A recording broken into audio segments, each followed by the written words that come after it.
Howdy, friends. Hope everybody's doing well today. Welcome back to Story Time.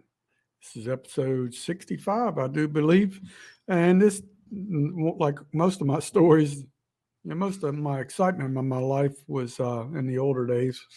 Sometimes there's some new stuff that happens, but this was probably, you can hear I'm outside.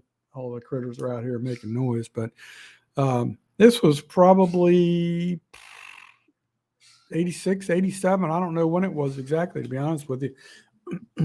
But I do know it was comical. I mean, I know people get sensitive about certain things, and with some, especially with law enforcement. But you got to understand, these guys they go through a lot of stressful things, and it's very much like a fraternity. So you try and like razz people when you can, or they do some interesting things to keep the camaraderie going, so to speak. So these two pilots, uh, they were cruising around in the helicopter, and there was another trooper who had, I think he was in the same police academy class as the one of the pilots, but I'm not 100% certain. But I know that they were the one pilot, and that this guy was going to be having like a backyard party, like it was like a birthday party or something. I don't remember. Basically, a backyard picnic of some sort. I think it was a birthday party, but anyway, so these two pilots decide they're gonna uh, they're gonna hover real low over the house and create a disturbance with the paper plates and napkins and forks and everything flying all over the place. So, needless to say, they did succeed in creating a disturbance, but the one of the neighbors was extremely angry, to put it politely, and he called in a complaint to our dispatch center. And I was working at the time. Um, we had a state police sergeant in the dispatch center, and he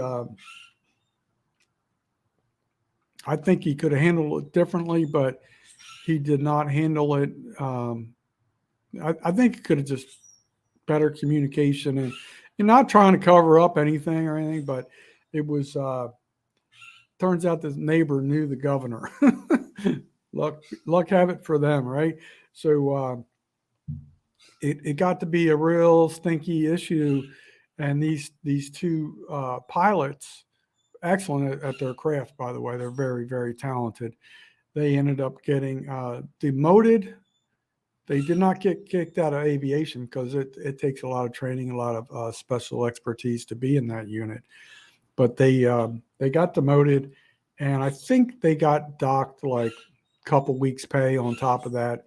So it was you look at today's times, it would be a big deal. Back then, it really wasn't that big a deal. There's more like political correctness going on in today's times. But yeah, I could see how someone could be concerned, but it was comical, especially when you heard the guy who was hosting the party talking about it, and he had a pretty good sense of humor. And matter of fact, he's going to be involved in another story time coming up sometime in the near future, involving him and another detective. At the time, that guy was a road trooper who had the picnic, but he's involved in another story, which it's funny how certain characters keep reappearing. Anyway, nothing real exciting for this story time. I just thought I'd share it. It was a little comical. Probably not for the neighbor. He thought it was misuse of equipment. A lot of people will feel that way. But anyway, just another interesting thing that, didn't really directly involve me. I was on the radio, and I knew about that, and it happened. So they paid their punishment, and Both troopers went on to be promoted multiple times after that and went on to retire from the Delaware State Police. One is a pilot for American Airlines. So they recovered from their error. So anyway, folks, hope everybody's doing well. Remember, it is Pay It Forward February. So remember the hashtag. This is very important. If I can remember the hashtag, go to JJ Drones channel or go to my community page. Look at what I shared. I'd rather do it that way. Look at my community page, and there's a really cool story about a live JJ Drones held last night. Anyway, folks, appreciate you listening, and peace. We'll talk again sometime soon. Hopefully the next story time will be a little bit better. Talk to you later. Peace out.